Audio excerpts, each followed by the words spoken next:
Hello friends, myself Dr. Jyoti Sherawat, MD in Rasashastra and Bheshajya Kalpana and working as an assistant professor in the Department of Rasashastra and Bheshajya Kalpana in Shri Ram Ayurvedic Medical College and Hospital, UP.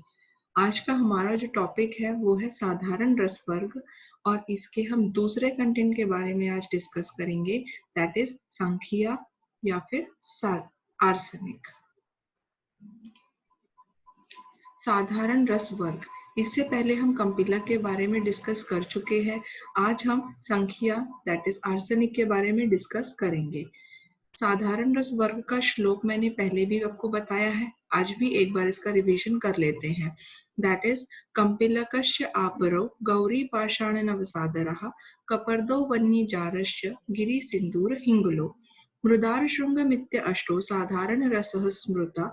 ये हमारे रस रत्न समुच्चय के ग्रंथ का तीसरे अध्याय का 120 और 121वां श्लोक है। इसमें 8 साधारण रस के नाम आए हैं, दैट इज कंपिलक, गौरी पाषाण, नवसादर, कपर्द, वन्नी जार, गिरि सिंदूर, हिंगुल और मृदार श्रृंग। यहाँ साधारण रस वर्ग के 8 के नाम हमने लिखे हैं, प्लस इनका जो सोर्स है वो लिखा है और इनका फॉर्मूला। जैसे कि कंपिलक को मेलोडस फिलिपिनेंसिस, गौरी पाषाण को व्हाइट आर्सेनिक या फिर आर्सेनियस ट्राइऑक्साइड दैट इज AS2O3 इसका फॉर्मूला है। नवसादर that is ammonium chloride NH4Cl, कपर्द that is cowrie shell CaCO3 इसका फॉर्मूला। अग्निजार दैट इज अम्बरग्रीस, गिरि सिंदूर मर्क्यूरिक ऑक्साइड HgO, हिंगुल सेनेबार या फिर सल्फाइड ऑफ मर्क्यूरी जिसे HgS डोनेट करते हैं। देन 8th वन इज मृदार श्रृंग दैट इज लेथार्ज या फिर lead monoxide that is formula is PbO। इसको संस्कृत में गौरी पाषाण कहा जाता है, हिंदी में संख्या, इंग्लिश में आर्सेनियस ऑक्साइड एंड इसका फॉर्मूला है AS2O3। ये इसकी इमेज है, ये पीत वर्ण का दिखता है। इसके पर्याय इसे आखू पाषाण भी कहा जाता है, मल्लक, शंखमूष, गौरी पाषाण, मूषक, शंखविष, दारूमोच, सोमल और विकट। बहुत कॉमन इसका नाम जो पर्याय है वो है सोमल और गौरी पाषाण। एग्जाम पॉइंट ऑफ व्यू भी सबसे ज्यादा सोमल या गौरी पाषाण नाम से इसको पूछा जाता है। इसका जो प्राप्ति स्थान है, देखा जाए तो जो सांख्य है वो नैसर्गिक रूप में भी हमें प्राप्त होता है और कृत्रिम रूप में भी इसे बनाया जाता है। इसका जो प्राप्ति स्थान है वह झारखंड के हजारीबाग, कश्मीर में, चित्राल पर्वत पर, दार्जिलिंग में, इन सभी क्षेत्रों में ये माक्षिक आदि खनिजों के साथ मिलता है।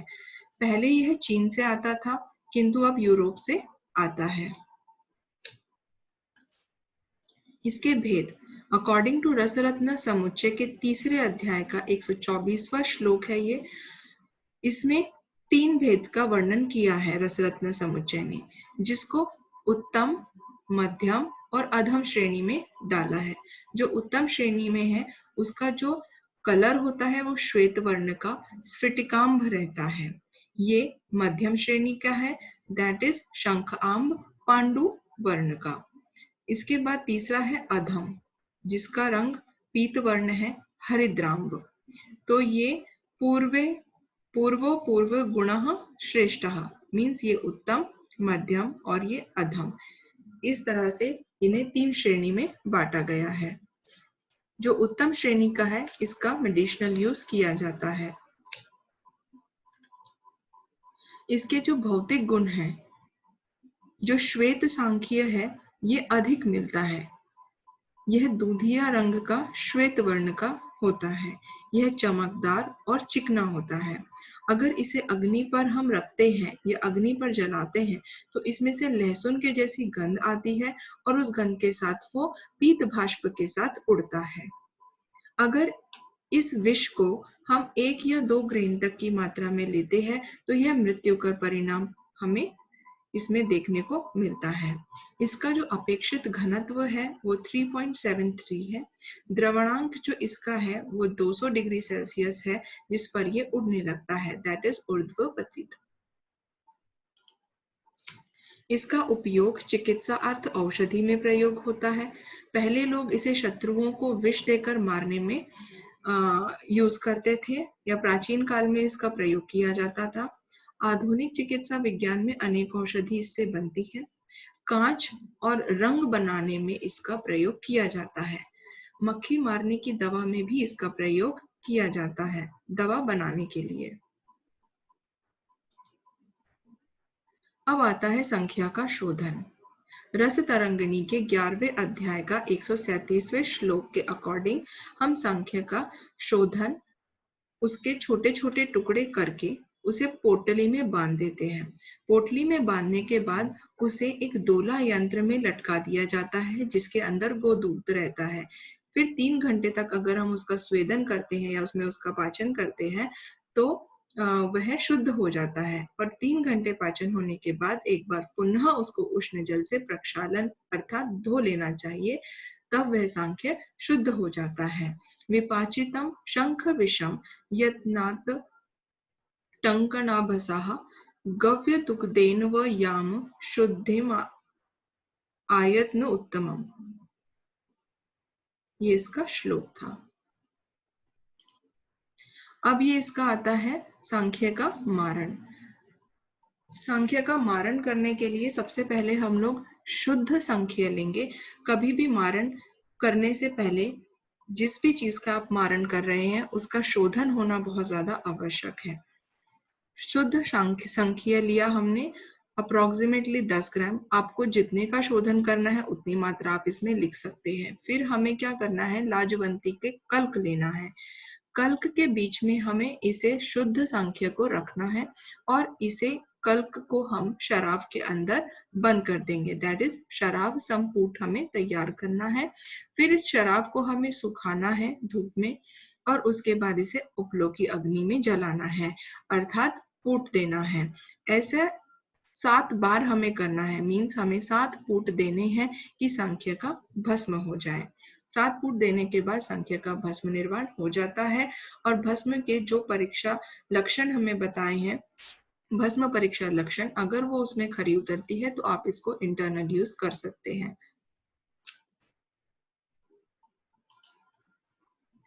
अब आता है संख्या का सत्वपातन। मैंने यहाँ ब्रैकेट में लिखा है हड़ताल के जैसा। रस रत्न समुच्चय के 3रे अध्याय के 126वें श्लोक के अनुसार तालवत ग्राह्य सत्वम शुद्धम शुभ्रम प्रयोजयेत, अर्थात तालवत दैट इज हड़ताल की तरह ही इसका सत्व हमें ग्रहण करना चाहिए। अर्थात जैसे हमें सत्वपातन हड़ताल का किया था वैसे ही हमें संख्या का करना है। इसमें शुद्ध आर्सेनिक, आर्सेनिक अर्थात संख्या या फिर सौमल या फिर गौरी पाषाण, ये हमने 2 पल लिया है और उतना ही हमने फिर इसमें सुहागा लिया है। इन दोनों को लेकर हमें इसमें ये जितने नाम मैंने यहाँ पर लिखे हैं, that is sheep milk, that is भेड़ का दूध, फिर पेठे का स्वरस, फिर कुमारी स्वरस, फिर नींबू स्वरस, फिर अर्क दुग्ध, इन सभी की एक एक बार हमें भावना देनी है। मीन्स एक बार शीप मिल्क की भावना, एक बार पेठे के स्वरस की भावना, फिर कुमारी स्वरस की, फिर नींबू स्वरस की, फिर अर्क दूध की, और इसके बाद एट द एंड हमें देनी है एरंड तेल की भावना। जब इन सभी चीजों की एक एक बार भावना देकर हो जाए फिर हमें उसे मधु और घृत में मर्दन करना है। मर्दन करने के बाद हमें उसकी छोटी छोटी चक्रिका बनानी है, दैट इज टिकिया, और उसके बाद बहुत छोटी छोटी बनानी है ताकि कूपी में वो आ सके। तो एक कांच कूपी में हमें उन्हें भर देना है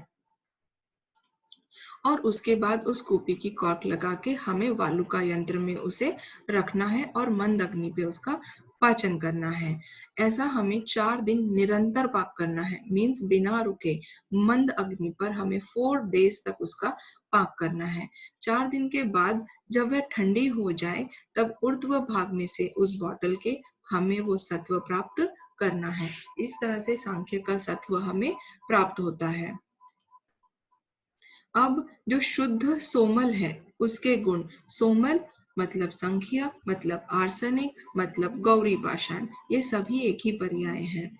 अगर आप शुद्ध सोमल का मात्रा में सेवन करते हैं तो वह रसायन, बल्य, वृष्य, वाजीकरण, कलीबनाशक, कफ वात रोगों को कम करने वाला या नाश करने वाला, श्वास, कास, शीत ज्वर, श्लीपद, त्रिदोषाग्न, स्निग्ध, ये विशेष काम उद्दीपक है। मीन्स ये सभी रोगों को, ये जितने यहाँ पे लिखे हैं सभी रोगों को दूर करता है अगर ये मात्रा में सेवन किया जाए तो। अब संघीय भस्म के गुण, पहले हमने शुद्ध सोमल के गुण देखे, अब हम लोग सोमल की भस्म के गुण देख रहे हैं। गौरी पाषाण कह शुद्धो मात्रयः परिशीलितः कफ वातामयो हरो बल्लयो वृषयो रसायनः श्वास शीत ज्वरम पांडुम प्लीह वृद्धिम फिरंगकम श्लीपदम संधिवातम च तथा कुष्ठानि नाशयेत। ये श्लोक हमारा रस अमृतम का है। इसमें भी यही बताया है कि श्वास, कास, प्लीह वृद्धि, श्लीपद, कुष्ठ, फिरंग, संधिवात, कांतिप्रद है, उच्चशूल और हृदय दौर्बल्य का नाश करता है। मीन्स जो कमियां रहती है उसे पूरी करता है और जो बीमारी है उसके रोगों को दूर करता है या उन रोगों को वह दूर करता है। अब आता है संख्या की मात्रा। इसकी मात्रा है 1/1/20 रत्ती से लेकर 1/30 रत्ती तक। सोमल सेवन की प्रचलित विधि। जो पहले लोग होते थे वो अपनी ओज वृद्धि के लिए, मुख और शरीर की कांति वर्धन के लिए और वाजीकरण के लिए सांख्य का सेवन करते थे। तो उसमें कुछ विधि होती थी उनकी, वो निम्नलिखित है। जैसे एक पेंसिल की नोक होती है ना, वैसे वो लोग एक बड़े से सांख्य के टुकड़े को चाकू से पेंसिल जैसा नुकीला बना लेते थे। फिर उससे क्या करते थे, अपनी जीभ पर एक लाइन खींचते थे।